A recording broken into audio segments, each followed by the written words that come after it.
Welcome. Science की मेरी series में आज के लेक्चर का टॉपिक है चार्ल्स डार्विन की थ्योरी ऑफ इवोल्यूशन, जो कि इस बात की थ्योरी है कि भाई लाइफ इस धरती पर कैसे चालू हुई। देखिए कि कोई भी स्पीशीज़ जो है वो तब तक आप नहीं कह सकते कि ट्रूली इंटेलिजेंट हो गई है जब तक कि वो ये ना सोचना चालू कर दे कि हम आए कहाँ से हैं। कंप्यूटर तब मैं मानूंगा कि इंटेलिजेंट हो जाएं जिस दिन एक पहला कंप्यूटर ये सोचना चालू करेगा कि मुझे बनाया किसने है। और ये बहुत ही इम्पोर्टेंट क्वेश्चन है और इसके कई आंसर पॉसिबल हैं, रिलीजियस से लेकर साइंटिफिक तक। आज हम इस बारे में बात करेंगे कि साइंस का इस बारे में क्या कहना है। कई पॉसिबल हाइपोथेसिस हैं। पहली ये कि लाइफ जो है वो हमेशा से इस प्लेनेट पर रही है या फिर यूनिवर्स में कहीं और रही है। दूसरी हाइपोथेसिस ये है कि जो है लाइफ हमेशा से नहीं रही, एक सम पॉइंट ऑफ टाइम पे पास्ट में भगवान ने या किसी एक्सटर्नल सोर्स ने लाइफ को बनाया है। तीसरी हाइपोथेसिस बहुत इंटरेस्टिंग है। इस हाइपोथेसिस के मुताबिक लाइफ जो है किसी ने नहीं बनाई। लाइफ सिंपल एटम से ग्रो करते करते इवॉल्व होते होते कॉम्प्लेक्स होती गई और ऑर्गेनिज्म जो हैं कॉम्प्लेक्स होते गए। इवेंचुअली वो इतने कॉम्प्लेक्स हो गए कि लाइफ कि वो ह्यूमंस बन गए, मतलब लाइफ अपने आप इवॉल्व हुई है। पहली हाइपोथेसिस की बात करें तो ये फिलोसफिकली मुझे थोड़ी परेशान देने वाली लगती है कि भाई हम हमेशा से यहाँ पर हैं, किसी ने हमको नहीं बनाया, कोई कॉज नहीं था, मतलब हमेशा से हम यहाँ पर हैं। फिलोसफिकल ट्रबल के अलावा साइंस का एटलीस्ट ये मानना है कि ऐसा नहीं है, यूनिवर्स हमेशा से यहाँ पर नहीं था। यूनिवर्स का एक स्पेसिफिक बर्थ डेट है, बहुत समय पहले कोई अर्थ ही नहीं थी। और हम इसके बारे में कि यूनिवर्स की शुरुआत कैसी हुई इसकी हम बात करेंगे जब हम बिग बैंग की बात करेंगे। अभी के लिए पहली हाइपोथेसिस हम रूल आउट कर देते हैं। दूसरी हाइपोथेसिस कि हमें किसी इंटेलिजेंट एक्सटर्नल बीइंग ने बनाया है। ये हाइपोथेसिस बिल्कुल ट्रू हो सकती है, लेकिन मैं इस हाइपोथेसिस से उतना खुश और एक्साइटेड नहीं होता, क्योंकि ये हाइपोथेसिस हमें इस बात का सही जवाब नहीं देती कि आखिर लाइफ शुरू कैसे होती है। क्योंकि अगर गॉड ने या किसी एक्सटर्नल सोर्स ने हमें बनाया है तो फिर गॉड को किसने बनाया। मतलब बेसिकली ये जवाब नहीं मिलता कि लाइफ चालू कैसे होती है। क्या गॉड के अपने गॉड हैं, या फिर गॉड के जो गॉड हैं क्या वो इनफाइनाइट टाइम से थे। ये फिलोसफिकल सोचने वाली बातें। तीसरी हाइपोथेसिस बहुत इंटरेस्टिंग है, जो कहती है कि लाइफ सिंपल एटम्स से बनते बनते अगर आप इनफाइनाइट टाइम दो तो it can come to be. मतलब सिंपल एटम से बनते बनते लाइफ कैन इवॉल्व, और इवेंचुअली ये लाइफ फॉर्म इतने इंटेलिजेंट हो जाते हैं कि वो फिर ये सोचने लगते हैं कि हम आए कहाँ से हैं, जैसा कि ह्यूमंस सोच रहे हैं अभी। आज हम बात करेंगे कि साइंस का इस बारे में क्या कहना है। ये जो मिस्ट्री है लाइफ की, इसको मिस्ट्री ऑफ मिस्ट्रीज़ कहा गया है। हम बात करेंगे चार्ल्स डार्विन की, जिसके की लाइफ टाइम के वर्क के बाद उसकी बुक पब्लिश हुई थी on the origins of species. उसकी जर्नी जो कि उसने अराउंड द वर्ल्ड ली थी 5 साल के लिए, एक शिप था HMS बीगल उस पर, और वो सारे बेसिक इंसाइट्स जो डार्विन को आए थे जिससे कि उसने अपनी थ्योरी दी थी। डार्विन से पहले के वर्क्स की बात करें तो डार्विन से पहले का जो व्यू पॉइंट था वो ये था कि स्पीशीज़ जो है वो इम्यूटेबल है, मतलब कि ओवर टाइम चेंज नहीं होती। और बहुत समय पहले भगवान ने स्पीशीज़ को बनाया था जो कि तब से लेकर अब तक वैसे ही हैं, और बनाने में ऑर्डर भी था कि पहले प्लांट्स थे, उनके ऊपर जानवर थे, जानवरों के ऊपर इंसान था, इंसान के ऊपर भगवान थे। इस जो एक बहुत फेमस बॉटनिस्ट थे कार्ल लिन्यूअस, उन्होंने ये काम चालू किया कि भाई हम कैटेगराइज करेंगे, हम कैटेगरी निकालेंगे और डेटा रिकॉर्ड करेंगे सारे जानवरों और ऑर्गेनिजम्स का। तो उन्होंने जब कैटेगराइज किया तो उन्होंने स्पीशीज़ डिफाइन करी। एक स्पीशीज़ वो होती थी, वो सारे जानवर जो कि आपस में जिनके बच्चे हो सकते थे। दो डिफरेंट स्पीशीज़ आपस में इंटरब्रीड नहीं कर सकती थी, उनके बच्चे नहीं हो सकते थे।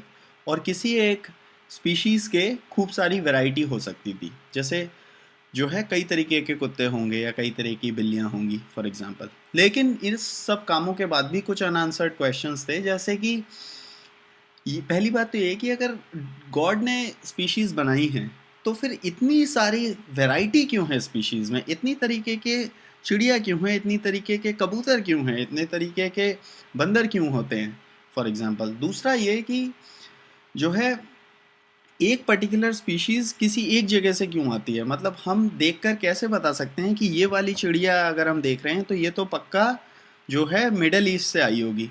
ऐसा क्यों होता था ऐसा क्यों होता है? तो ये सोचने वाली बात है। तो बहुत इम्पोर्टेंट वर्क था लमार्क का, जो कि 1744 में बॉर्न हुए थे। लमार्क ने ये आर्ग्यू किया कि स्पीशीज़ जो है टाइम के साथ थोड़ा थोड़ा मॉडिफाई होती है, और प्राइमरली उनके जीवन का वर्क दो चीज़ों पर फोकस था। पहला तो ये कि एनिमल्स के कोई भी ऑर्गन होंगे, अगर वो उस ऑर्गन का बहुत इस्तेमाल करेगा तो वो स्ट्रांग होते जाएंगे। फॉर एग्जांपल, अगर मैं अपने हाथ का बहुत इस्तेमाल करूं तो उसकी मसल्स डेवलप होती जाएंगी, और अगर मैं अपनी आँखों का इस्तेमाल बहुत टाइम तक ना करूं तो वो जो है ग्रेजुअली वीक होती जाएंगी और इवेंचुअली डिसअपियर हो जाएंगी। दूसरा वर्क ये था कि जो भी कैरेक्टरिस्टिक्स एनिमल अपने लाइफ टाइम में एक्वायर करता है या उसके पास होती हैं, वो जो है उसके बच्चों में ट्रांसफ़र हो जाती हैं, मतलब बाय रिप्रोडक्शन वो प्रिजर्व हो जाती हैं, और उनके बच्चे और ग्रैंड चिल्ड्रन में वो कैरेक्टरिस्टिक्स प्रिजर्व रहती हैं। लमार्क का काम हालांकि थोड़ा इनकम्प्लीट था। फॉर एग्जांपल, उसने कुछ गलत एजम्पशन भी लिए थे कि एनिमल्स जो होते हैं वो ओवर टाइम कॉम्प्लेक्स होते जाते हैं और प्रोग्रेस की सीढ़ी में ऊपर चढ़ते जाते हैं। लेकिन ये प्रोग्रेस की सीढ़ी क्या है, इसका कोई जवाब नहीं था। इनफैक्ट ये भी जवाब नहीं था कि एनिमल्स आखिर कॉम्प्लेक्स होने क्यों चाहते हैं, क्यों वो इस सीढ़ी पर चढ़ना चाहते हैं, क्या ये मशीनरी है जो कि इवोल्यूशन को गाइड कर रही है, इसका आंसर नहीं था। प्राइमरली जो उनका सेकंड लॉ है कि कैरेक्टरिस्टिक्स बच्चों में पास हो जाती हैं, वो ज़्यादा उनकी लेगेसी माना जाता है।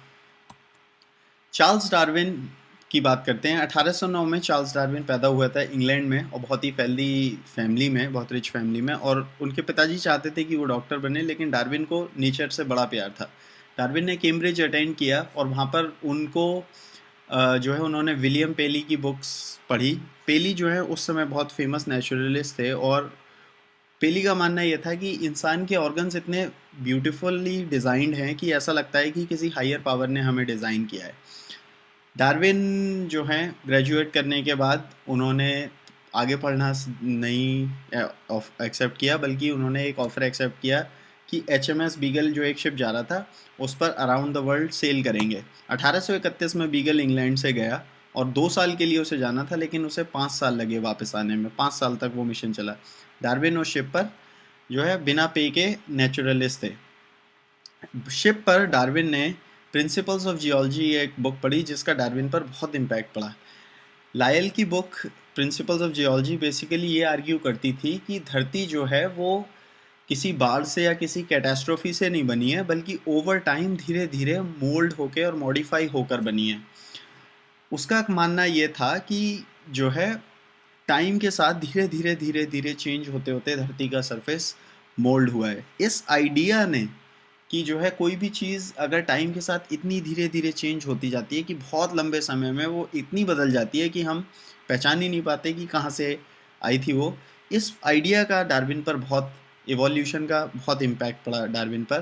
प्लस उन्होंने अपनी जर्नी के दौरान जियोलॉजिस्ट की जो थ्योरी थी उसके एविडेंस पाए और उसे सच पाया। सिमिलरली डार्विन को इससे बहुत आश्चर्य हुआ कि उन्होंने जो वेरियस जीव जंतु देखे थे अपनी ट्रिप पर, वो बहुत ही अमेजिंग थे। फॉर एग्जांपल, गालापागोस आइलैंड में जब वो 1835 पहुँचे तो वहाँ के जो एनिमल्स थे वो बहुत ही यूनिक थे। फॉर एग्जांपल, ऐसी लिजर्ड्स थी, ऐसी छिपकलियाँ थीं जो कि नदी में तैर सकती थीं, और सिमिलर स्पीशीज़ जो हैं लिजर्ड्स की वो ज़मीन पर रहती थी। वहाँ अलग अलग साइज़ और शेप के कछुए थे अलग अलग आइलैंड के, कुछ आइलैंड, और तुम कछुओं को देखकर बता सकते थे कि ये वाला उस आइलैंड का होगा। ओवर साइज बड़े बड़े जो है कछुए। ऑफ पर्टिकुलर इम्पोर्टेंस जो हैं वो हैं डार्विन की ये चिड़िया फिंचेस। उस समय गालापागोस में डार्विन को आइडिया नहीं था कि इनकी इम्पोर्टेंस क्या है, लेकिन उनके स्पेसिमेन डार्विन अपने साथ इंग्लैंड ले आए, और जब एक फेमस रिसर्चर जॉन गूल्ड ने उन्हें इंस्पेक्ट किया तो उन्होंने डिक्लेयर किया ये सब एक ही प्रजाति की हैं। तो इससे डार्विन को बड़ा आश्चर्य हुआ, क्योंकि वो चिड़िया देखने में बहुत अलग अलग दिखती थी। कुछ बहुत बड़ी थी, कुछ बहुत छोटी थी, किसी की बीक बहुत लंबी थी, किसी की बहुत छोटी। तो ये डार्विन को बहुत ही आश्चर्य हुआ जानकर कि वो सब एक ही प्रजाति की हैं, फिंचेस हैं सारी। 1836 में जब शिप वापस आ गया तो डार्विन ने सारे जितने भी ऑब्जर्वेशन अपने कलेक्ट किए थे उन सबको इकट्ठा करके एक थ्योरी पर काम करना चालू कर दिया। मेन चीज़ें जो उनके पास थी वो ये कि सारी जो बर्ड्स के वो स्पेसिमेन लाई थे वो सब जो हैं एक ही कॉमन एंसेस्टर से बने थे, वो सब फिंचेस थी। दूसरा ये कि जो टॉर्टॉइस थे वो एक आइलैंड पर एक तरीके के होते थे और दूसरे आइलैंड पर दूसरी तरीके के होते थे, मतलब वो जो फैमिली थी एक आइलैंड पर वो सब एक कॉमन एंसेस्टर से बनी होगी। डार्विन खुद जो है बहुत एक्सपेरिमेंट में विश्वास रखते थे, लंदन में पिजन क्लब के मेंबर थे, और जो है उस पिजन्स कबूतरों पर एक्सपेरिमेंट करने के बाद डार्विन ने ये सब चीज़ें सही पाई कि फॉर एग्जांपल ओवर टाइम तुम पिजन को मॉडिफाई कर सकते हो, और स्पेशली जो है जो कैरेक्टरिस्टिक्स पिजन में होती हैं वही उसके बच्चों में हाई चांस के साथ ट्रांसफ़र होती हैं।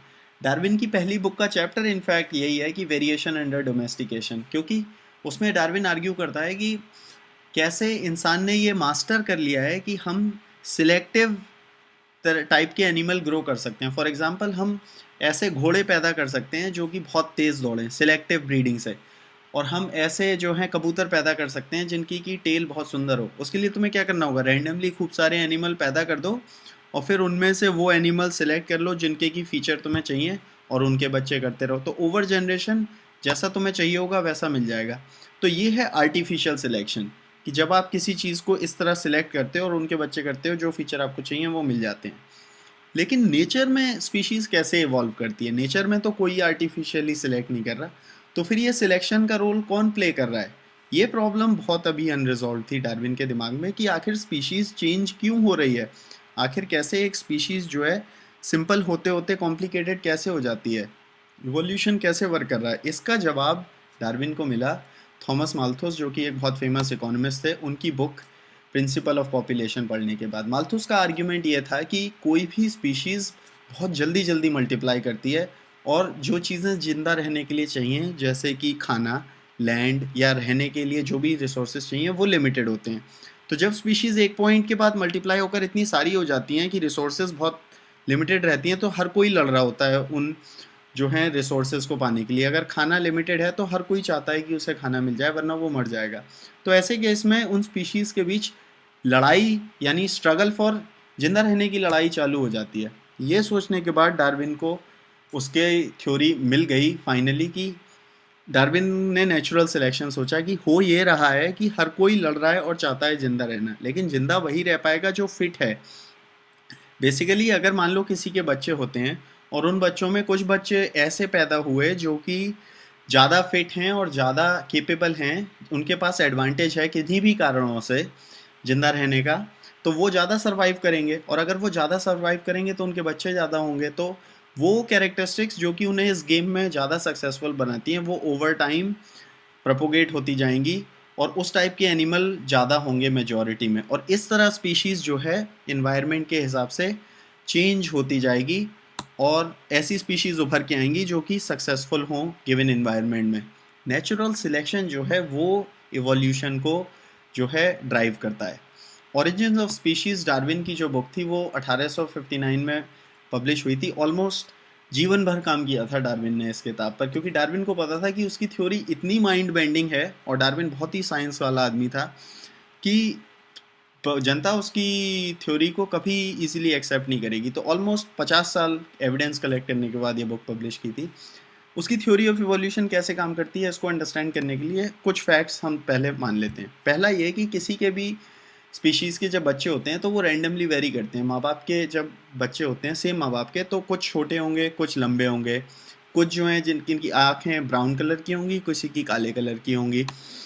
सिमिलरली जो कैरेक्टरिस्टिक्स हैं माँ बाप की वो बच्चों में हाई चांस के साथ जो है ट्रांसफ़र हो जाती हैं। फॉर एग्जांपल अगर माँ बाप बहुत लंबे हैं तो बच्चे बहुत हाई चांस है कि लंबे होंगे।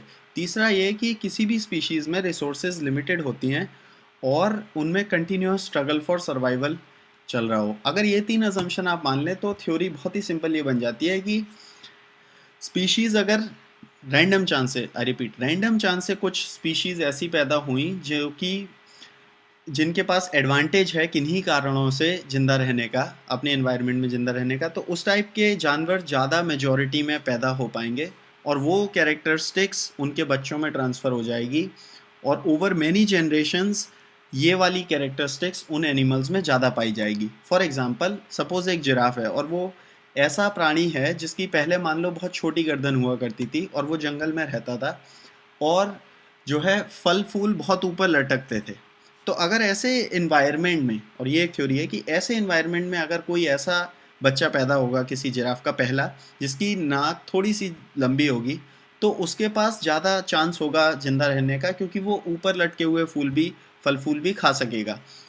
तो उसके आसपास के सब दोस्त सरवाइव करने में डिफ़िकल्टी लेंगे और मर जाएंगे, जबकि वो जिंदा रहेगा। तो उसके बच्चे होने के चांस ज़्यादा हैं, तो उसके जो बच्चे होंगे उनकी भी नाक लंबी होगी, और ओवर टाइम नाक लंबी लंबी लंबी लंबी होती जाएगी, एज लॉन्ग एज कि उसे इस स्ट्रगल में कॉम्पिटिटिव एडवांटेज हो। इस तरह से बेसिकली इवोल्यूशन वर्क करता है। फर्दर एविडेंस ये है, फॉर एग्जांपल, कि जैसे इंग्लैंड में जो तितलियां या मौत होते हैं, उनके उनके जो है एवोल्यूशन की बात करें, जनरली इवोल्यूशन मिलियंस ऑफ लाखों करोड़ों साल पे वर्क करता है, लेकिन under certain circumstances speed up हो सकता है। फॉर एग्जांपल, इंग्लैंड में ओरिजिनली जो मौत होते थे वो लाइट कलर के होते थे, और जो काले वाले होते थे उनका शिकार हो जाता था, क्योंकि जब ये जो है पेड़ पर रेस्ट करते थे, तो लाइट कलर के पेड़ के बैकग्राउंड में डार्क वाला ज़्यादा कॉन्ट्रास्ट आउट करता है, तो उसे प्रीडेट कर लेते हैं, और वाइट वाला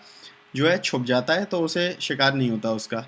लेकिन इंडस्ट्रियल रेवोल्यूशन के बाद क्या हुआ कि पॉल्यूशन हो गया, और पॉल्यूशन की वजह से पेड़ों का कलर थोड़ा डार्क हो गया, तो उस डार्क पेड़ के बैकग्राउंड में जो ब्लैक मॉथ थे उन्हें एडवांटेज मिलने लगा, वो छिपने लगे, और जो लाइट वाले थे वो स्टैंड आउट करने लगे। तो कुछ ही डेकेड्स में जो है काले वाले मॉथ 98% मेजॉरिटी में आ गए। ये सब तो ठीक है, हमने ये आंसर कर लिया कि कैसे species over time gradually evolve करती है और कैसे नेचुरल सिलेक्शन वर्क करता है, लेकिन इसका आंसर हमने अभी दिया है कि कैसे दो स्पीशीज़ बन जाती हैं, मतलब कैसे एक मंकी, एक बंदर जो है कैसे इंसान बन जाता है। इसका आंसर ये है कि भाई एक स्पीशीज़ क्या होती है। एक स्पीशीज़ बस ये होती है कि आप, एक जानवर है, मान लो जो है कोई भी जानवर है, उसकी कुछ एवरेज कैरेक्टरिस्टिक्स होती हैं। आप इंसान देखकर बता सकते हो ये इंसान है, और जो है चिड़िया देखकर बता सकते हो ये चिड़िया है, लेकिन वो बहुत डिफर होंगी। लेकिन जो है एक एवरेज सेट ऑफ कैरेक्टरिस्टिक्स होंगी, उनमें थोड़े वेरिएशन होंगे, कुछ लंबे लोग होंगे, कुछ नाटे लोग होंगे, तो एवरेज कैरेक्टरिस्टिक होती हैं। ओवर टाइम क्या होता है कि इन्वायरमेंट के प्रेशर की वजह से स्पीशीज़ मॉडिफाई होती रहती हैं। लोग मान लो हो सकता है लंबे होते जाएं थोड़ा, धीरे धीरे धीरे धीरे, लेकिन स्पीशीज़ इस तरह मॉडिफाई होती रहती हैं धीरे धीरे, वो तो ठीक है। लेकिन कभी क्या होता है कि एकदम ऐसी कोई कंडीशन आ जाती है जिसकी वजह से पॉपुलेशन दो भाग में बढ़ जाए। मान लो कि बाढ़ आ गई और दो आइलैंड पर लोग अलग अलग बिछड़ गए, या फिर कुछ बंदर जो जंगल में रहते थे उनमें से कुछ नीचे उतर आए और जो है पैदल चलते चलते दूर चले गए। उस केस में over many millions of years क्या होगा कि इवोल्यूशन जो है इनको बिल्कुल अलग डायरेक्शन में ले जाएगा, और ये जो बिछड़े हुए भाई थे ये इवेंचुअली इतनी दूर चले जाएंगे कि फिर ये बिल्कुल दो यूनिक स्पीशीज़ ही बन जाएंगे। तो इस तरह जो है दो स्पीशीज़ बनती हैं। कंक्लूड करते हुए, चार्ल्स डार्विन की थ्योरी जब पब्लिश हुई थी तो उसके बहुत जो है अपोनेंट थे, लेकिन आज ये पार्ट ऑफ साइंटिफिक लिटरेचर है, इसे साइंस माना जाता है, बहुत एविडेंस है, लेकिन फिर भी लोग जो है बहुत अपोज करते हैं। फॉर एग्जांपल, एक क्वेश्चन आता है कि इंसान अगर बंदरों से बना है तो फिर बंदर क्यों है अभी भी। दूसरा ये कि हम जो है एवोल्यूशन को अपने सामने क्यों नहीं देखते, क्यों नहीं एक डॉग का जब बच्चा होता है तो वो भेड़िया होता है, या बंदरों के बच्चे इंसान क्यों नहीं होते, मतलब हाउ मंकी इवॉल्व क्यों नहीं हो जाता मैन में। होपफुली आप समझ गए होंगे कि क्या क्यों ये जो है ऑपोजिशन सही नहीं है। जो 3 हाइपोथेसिस हमने डिस्कस करी थी उनमें से साइंस तीसरी हाइपोथेसिस एवोल्यूशन की सपोर्ट करती है। इंटेलिजेंट लाइफ जो है धीरे धीरे इवॉल्व होकर बन सकती है। फिलोसफिकल कॉन्सिक्वेंसेस जो हैं एवोल्यूशन के वो कई हैं, और ये मुझे बहुत सुंदर लगते हैं। पहला तो ये कि लाइफ का होना मतलब कोई क्रिएटर होना ज़रूरी नहीं है लाइफ के होने के लिए। ऐसा बिल्कुल हो सकता है कि गॉड हो, लेकिन हो नेसेसिटी नहीं है। Life can come to be on its own. Life खुद ब खुद जन्म ले सकती है सिंपल एटम से इवॉल्व होते होते होते होते। दूसरा ये कि आप कोई भी हो, अगर आप ये मेरा वीडियो सुन रहे हैं, तो आप और मैं अगर हम पीछे टाइम में बहुत पहले जाएंगे तो हम पाएंगे कि हमारे किसी एक समय पर सेम मम्मी पापा थे। आप और मैं भाई या बहन हैं। अगर, और ये मैटर नहीं करता कि आप जो हैं इंसान होना हो, अगर आप चिंपैंजी भी हैं, अगर आप जो हैं चिड़िया भी हैं, अगर आप जो हैं फिश भी हैं, अगर हम टाइम में जाएंगे, कभी मुझे 100 साल पहले जाना पड़ेगा, कभी मुझे 100 मिलियन साल पहले जाना पड़ेगा, लेकिन इवेंचुअली हम पाएंगे कि एक टाइम पर हमारे कॉमन एंसेस्टर थे। ऑल लाइफ, सारा जीवन जो इस प्लेनेट पर है वो कनेक्टेड है। अगर कभी इस प्लेनेट पर एलियन स्पीशीज़ आएंगी और वो ये जानना चाहेंगी कि हम कितने स्मार्ट हैं, तो उन्हें बस एक ही क्वेश्चन पूछना होगा कि क्या हमने एवोल्यूशन फिगर आउट कर लिया है, और उस यार्ड स्टिक से वो पाएंगे कि हाँ हम इंटेलिजेंट हैं। Thank you, bye. अगर आपको हमारा वीडियो अच्छा लगा हो तो, और आप ऐसे ही और भी वीडियोस देखना चाहते हैं तो जरूर हमारे चैनल को सब्सक्राइब कीजिए। आपका ये प्रयास हमें और भी अच्छे वीडियोस बनाने के लिए प्रेरित करेगा।